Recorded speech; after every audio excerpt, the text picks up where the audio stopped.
नमस्ते बहनों, परिजात academy MP में आपका स्वागत है। कैसे हैं आप सब? उम्मीद करते हैं आप सब अच्छी होंगे और लगातार अपनी पढ़ाई कर रहे होंगे। जैसे कि आपको पता है कि आपका पेपर 28 फरवरी को होने वाला है। उसके तहत सीरीज चलाई जा रही थी महत्वपूर्ण योजनाएं एक्ट अधिनियम की। आज इसके तहत ये दूसरा वीडियो है। आज हम बात करेंगे शिक्षा के अधिकार अधिनियम की। पहले वीडियो में दहेज प्रतिषेध अधिनियम की बात कर ली है। महत्वपूर्ण 30 क्वेश्चन कराए जा चुके हैं। आज हम कराएंगे शिक्षा के अधिकार अधिनियम के 30 महत्वपूर्ण क्वेश्चन। अगर आप चैनल में पहली बार हैं तो चैनल को सब्सक्राइब कीजिए, वीडियो अच्छी लगे तो लाइक कीजिएगा और शेयर कीजिएगा अपने दोस्तों के पास भी। परिजात एकेडमी एमपी को सब्सक्राइब कर लीजिए। अगर आप हमारे टेलीग्राम से जुड़ना चाहते हैं तो इससे इस क्वेश्चन की आपको पीडीएफ मिल सके तो वीडियो के अंतिम में आपको बताएंगे, जहां आपको टेलीग्राम से लिंक दे दी जाएगी। आप वहां से जुड़ जाइएगा, जिससे आपको रिवीजन करने के लिए दोबारा पीडीएफ के माध्यम से आप रिवीजन कर लें, इससे आसानी हो। चलिए बिना समय गंवाए शुरू करते हैं आज के वीडियो को। पहला सवाल देखिए, शिक्षा का अधिकार अधिनियम भारत में कब लागू हुआ था? 1 अप्रैल 2010, 15 अगस्त 2009, 26 जनवरी 2011 या 5 सितंबर 2012। शिक्षा का अधिकार अधिनियम भारत में कब लागू हुआ था? 1 अप्रैल 2010 को।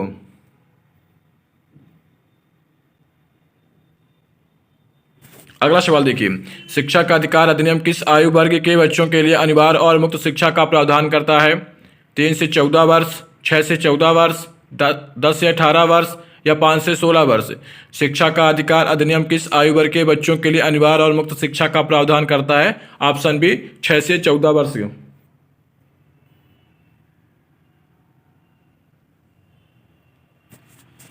क्वेश्चन नंबर 3 देखिए, शिक्षा का अधिकार अधिनियम किस अनुच्छेद के तहत शामिल है? अनुच्छेद 15, अनुच्छेद 19, अनुच्छेद 21A, अनुच्छेद 29। शिक्षा का अधिकार अधिनियम किस अनुच्छेद के तहत शामिल है? अनुच्छेद 21A।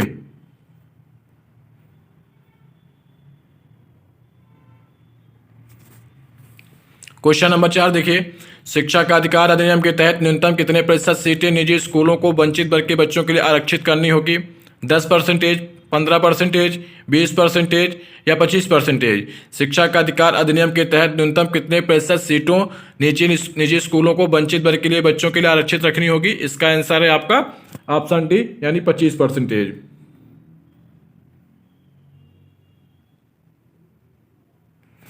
क्वेश्चन नंबर 5, आरटीई अधिनियम के अनुसार किस प्रकार की शिक्षा प्रदान की जानी चाहिए? केवल सैद्धांतिक, व्यावसायिक शिक्षा, निःशुल्क और अनिवार्य प्राथमिक शिक्षा, केवल उच्च शिक्षा। तो इसका ऑप्शन होगा आंसर सी, निःशुल्क और अनिवार्य प्राथमिक शिक्षा।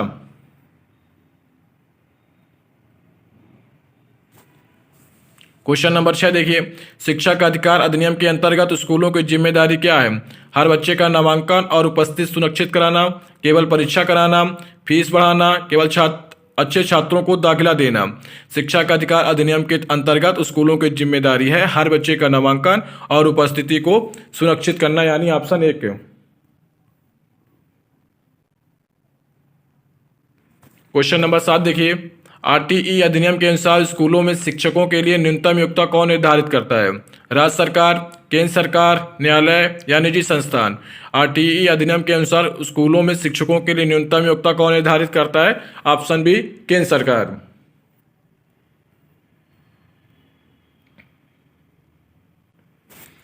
क्वेश्चन नंबर 8 देखिए, शिक्षा का अधिकार अधिनियम के तहत बच्चों को स्कूल से निकाला जा सकता है या नहीं? ऑप्शन देखिए, हाँ, नहीं, केवल विशेष मामलों में, केवल माता पिता की सहमति से।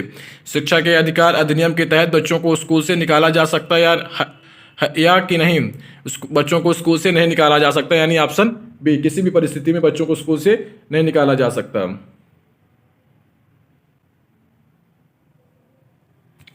क्वेश्चन नंबर 9 देखिए, शिक्षा का अधिकार अधिनियम के तहत स्कूलों में कौन से बुनियादी ढांचे आवश्यक हैं? लाइब्रेरी और लैब, खेल का मैदान, स्वच्छ पेयजल और शौचालय या उपरोक्त सभी। शिक्षा के अधिकार अधिनियम के तहत स्कूल में कौन से बुनियादी ढांचे आवश्यक हैं? ये चारों।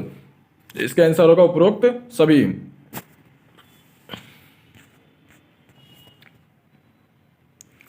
क्वेश्चन नंबर 10 देखिए, शिक्षा का अधिकार अधिनियम के तहत शिक्षा किस भाषा में दी जानी चाहिए?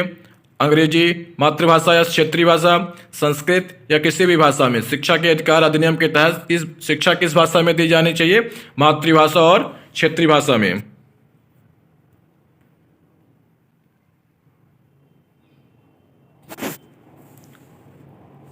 क्वेश्चन नंबर 11, शिक्षा का अधिकार अधिनियम के तहत बच्चों को किस कक्षा तक निःशुल्क शिक्षा का अधिकार है? कक्षा 5 तक, कक्षा 8 तक, कक्षा 10 तक या कक्षा 12 तक? कक्षा 8 तक बच्चों को निःशुल्क शिक्षा का अधिकार है, कक्षा 8 तक।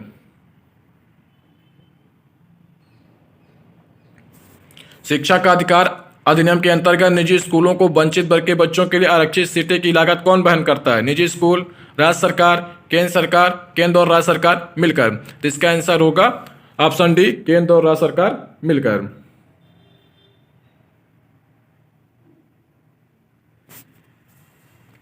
क्वेश्चन नंबर 13, आरटीई अधिनियम के अनुसार विद्यालयों में बच्चों के लिए कौन सा प्रमुख अधिकार सुनिश्चित किया गया है? केवल गणित और विज्ञान की शिक्षा, शिक्षकों से उचित व्यवहार, भेदभाव रहित और समान शिक्षा का अधिकार, या केवल खेल कूद की सुविधा? तो इसका आंसर होगा भेदभाव रहित और समान शिक्षा का अधिकार, यानी ऑप्शन सी।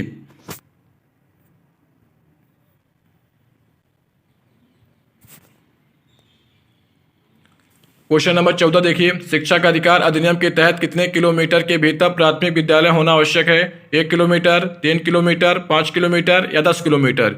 शिक्षा के अधिकार अधिनियम के तहत कितने किलोमीटर के भीतर प्राथमिक विद्यालय होना आवश्यक है? 1 किलोमीटर के अंदर प्राथमिक विद्यालय होना चाहिए। क्वेश्चन नंबर 15, आरटीई अधिनियम के तहत किस संगठन को यह सुनिश्चित करने की जिम्मेदारी दी गई है कि हर बच्चे को शिक्षा मिले? केवल केंद्र सरकार, केवल स्कूल प्रबंधन, स्थानीय प्राधिकरण और राज्य सरकार या निजी संगठन? तो आरटीई अधिनियम के तहत किस संगठन को सुनिश्चित करने की जिम्मेदारी दी गई कि हर बच्चे को शिक्षा मिले? इसका आंसर होगा ऑप्शन सी, यानी स्थानीय प्राधिकरण और राज्य सरकार।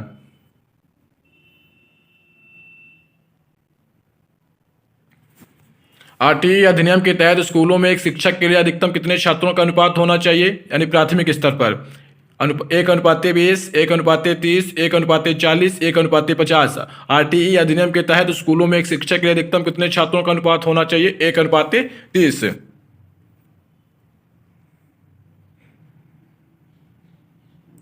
क्वेश्चन नंबर 17 देखिए, शिक्षा का अधिकार अधिनियम के अनुसार शिक्षा के दौरान बच्चों को किस प्रकार के दंड दिए जा सकते हैं? शारीरिक दंड, मानसिक दंड, किसी भी प्रकार का दंड नहीं, या आर्थिक दंड? शिक्षा के अधिकार अधिनियम के अनुसार शिक्षा के दौरान बच्चों को किसी भी प्रकार का दंड नहीं दिया जा सकता। इसका आंसर होगा किसी भी प्रकार का दंड नहीं दिया जा सकता, यानी ऑप्शन सी। शिक्षा के अधिकार अधिनियम के तहत कितनी प्रतिशत शिक्षकों की उपस्थिति स्कूल में अनिवार्य है? 50%, 60%, 75% या 90%?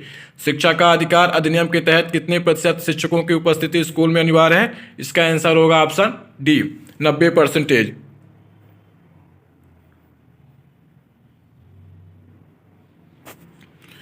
क्वेश्चन नंबर 19 देखिए, शिक्षा का अधिकार अधिनियम किस प्रकार की शिक्षा प्रणाली को बढ़ावा देता है? प्रतियोगी शिक्षा, समावेशी शिक्षा, तकनीकी शिक्षा या उच्च शिक्षा? शिक्षा के अधिकार अधिनियम के तहत किस प्रकार की शिक्षा प्रणाली को बढ़ावा देता है? ऑप्शन बी, समावेशी शिक्षा।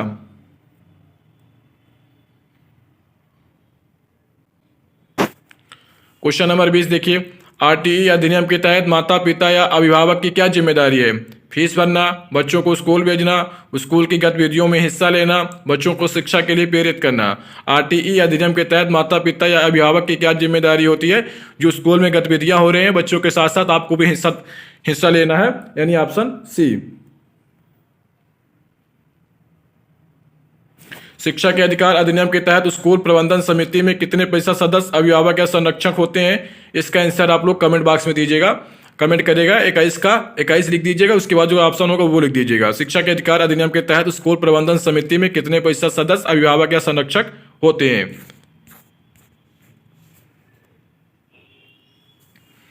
क्वेश्चन नंबर 22 देखिए, शिक्षा का अधिकार अधिनियम के तहत किसी वंचित वर्ग के अंतर्गत रखा गया है? आर्थिक रूप से कमजोर वर्ग यानी ईडब्ल्यूएस, अनुसूचित जाति और अनुसूचित जनजाति, विकलांग बच्चे या उपरोक्त सभी? शिक्षा के अधिकार अधिनियम के तहत किसी वंचित वर्ग के अंतर्गत रखा गया है? ईडब्ल्यूएस को भी, अनुसूचित जाति को भी, अनुसूचित जनजाति को भी, और जो विकलांग बच्चे उनको, यानी सभी को। उसका आंसर होगा उपरोक्त सभी।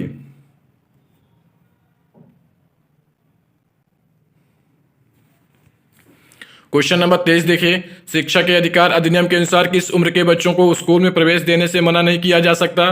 3 से 6 वर्ष, 6 से 14 वर्ष, 14 से 18 वर्ष, 18 से 21 वर्ष। शिक्षा के अधिकार अधिनियम के अनुसार किस उम्र के बच्चों को स्कूल में प्रवेश देने से मना नहीं किया जा सकता? 6 से 14 वर्ष के बच्चों को स्कूल में प्रवेश देने से मना नहीं किया जा सकता, यानी ऑप्शन बी।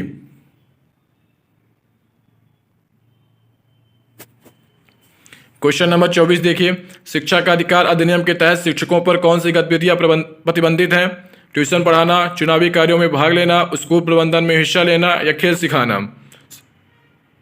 शिक्षा के अधिकार अधिनियम के तहत शिक्षकों पर कौन सी गतिविधियां प्रतिबंधित होती हैं? आप ट्यूशन नहीं पढ़ा सकते अपने घर में। यदि कोई स्कूल आरटीई नियमों का पालन नहीं करता या उसके खिलाफ कार्रवाई कौन कर सकता है? स्थानीय प्राधिकरण, केंद्र सरकार, राज्य शिक्षा विभाग या न्यायालय। यदि कोई स्कूल आरटीई नियमों का पालन नहीं कर सकता, उसके खिलाफ कार्रवाई कौन करता है? स्थानीय प्राधिकरण, यानी ऑप्शन 1।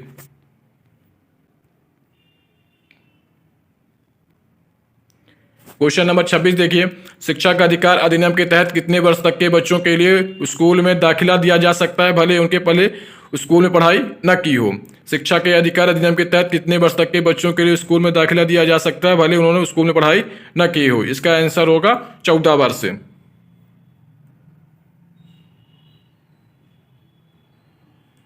क्वेश्चन नंबर 27 देखिए, आरटीई अधिनियम के तहत बच्चों को किस प्रकार के मूल्यांकन प्रणाली से आंका जा सकता है? वार्षिक परीक्षा से, सतत और व्यापक मूल्यांकन से, साक्षात्कार से या मौखिक परीक्षा से? आरटीई अधिनियम के तहत बच्चों को किस प्रकार की मूल्यांकन प्रणाली से आंका जा सकता है? इसका आंसर होगा ऑप्शन बी, सतत और मूल्यांकन प्रक्रिया के माध्यम से बच्चों को आंका जा सकता है। क्वेश्चन नंबर 28 देखिए, आरटीई के अनुसार प्राथमिक स्तर पर शिक्षकों के प्रशिक्षण की न्यूनतम योग्यता किसके द्वारा निर्धारित की जा सकती है? राज्य शिक्षा बोर्ड के द्वारा, राष्ट्रीय अध्यापक शिक्षा परिषद यानी एनसीटीई के माध्यम से, स्कूल प्रबंधन समिति या केंद्रीय माध्यमिक शिक्षा बोर्ड यानी सीबीएसई के माध्यम से। आरटीई के अनुसार प्राथमिक स्तर पर शिक्षकों के प्रशिक्षण की न्यूनतम योग्यता का निर्धारण किसके द्वारा किया जाएगा? ऑप्शन बी, राष्ट्रीय अध्यापक शिक्षा परिषद के माध्यम से।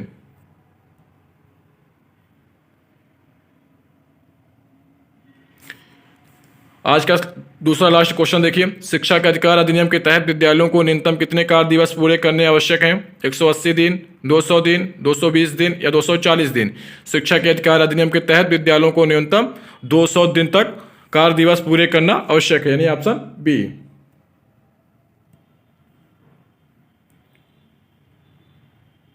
आज का अंतिम सवाल देखिए, शिक्षा का अधिकार अधिनियम किस लक्ष्य को प्राप्त करने की दिशा में कार्य करता है? सभी के लिए उच्च शिक्षा, समान और समावेशी प्राथमिक शिक्षा या तकनीकी शिक्षा में वृद्धि या व्यावसायिक शिक्षा को बढ़ावा देना?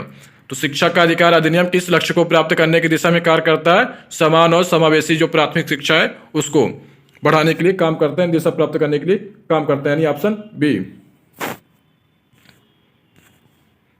दोस्तों, अगर वीडियो अच्छी लगी हो, जानकारी आपको उपयोगी लगी हो तो वीडियो को लाइक करें और शेयर करें और हमारे चैनल परिजात एकेडमी एमपी को सब्सक्राइब जरूर कर लें, जिससे आपको जो नए लगातार वीडियो आपको आएंगे, जितने भी एक्ट हैं सब एक्ट इसी प्रकार 13 से 14 मिनट के अंदर आपको पूरी तरह से कवर करा दिए जाएंगे। रोज आपको 30 क्वेश्चनों का एक सेट दिया जाएगा, जिससे आपका सुपर फास्ट तरीके से रिवीजन हो सके। और हमारे चैनल पे पोषण एवं स्वास्थ्य नामक जो टॉपिक है आपका 55 नंबर का, उसकी भी सीरीज चल रही है। उसमें 7 से 8 वीडियो अपलोड कर दिए गए हैं। बहुत सी बहनों ने लगातार उस सीरीज को देख रही हैं। आप भी अगर देखना चाहती हैं, आप भी हमारे प्ले लिस्ट में जाकर उस सीरीज का फायदा उठाइए। उसमें भी आपको 10 से 12 मिनट के अंदर महत्वपूर्ण रोज 30 क्वेश्चन कराए जाते हैं, जैसे आप पोषण एवं स्वास्थ्य टॉपिक का रिवीजन हो सके। 28 फरवरी तक आप लगातार जितना हो सके लगातार ऑब्जेक्टिव लगाइए। अगर आपने सिलेबस पूरा कर लिया है, अगर आपने सिलेबस पूरा नहीं किया तो पहले सिलेबस पूरा कीजिए और रोज 80% सिलेबस पूरा करने में लगाइए, 20% ऑब्जेक्टिव लगाने में लगाइए। हाँ, अगर आप इसकी पीडीएफ चाहते हैं तो हमारे टेलीग्राम परिजात एकेडमी एमपी से जुड़ सकती हैं, जहां आपको आप उसको टेलीग्राम के माध्यम से आपको पीडीएफ दे दी जाएगी। चैनल को सब्सक्राइब कर लीजिएगा, वीडियो अच्छी लगे लाइक कीजिएगा और शेयर कीजिएगा अपने दोस्तों के पास। चलिए मिलते हैं अगले वीडियो में, तब तक अपना ध्यान रखिए।